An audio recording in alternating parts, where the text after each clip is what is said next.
खुनाच्या प्रयत्नाच्या गुन्ह्यातील फरार आरोपी 5 वर्षांनंतर जेरबंद करण्यात स्थानिक गुन्हे शाखेच्या पथकाला यश आले आहे।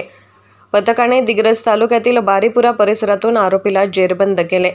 विविध गुन्ह्यामध्ये फरार असलेल्या आरोपीचा शोध घेण्यासाठी जिल्हा पोलिसांकडून पोलीस अधीक्षक डॉ. पवन बनसोड यांच्या मार्गदर्शनाखाली विशेष मोहीम राबवण्यात येत आहे।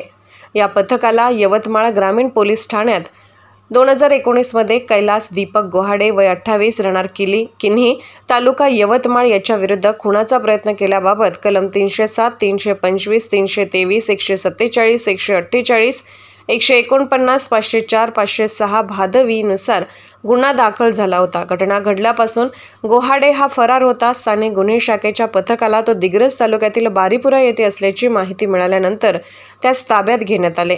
पुढील कारवाईसाठी यवतमाळ ग्रामीण पोलिसांकडे गोहाडे यास सुपूर्द केले आहे। प्रतिनिधी राहुल मस्के, यवतमाळ।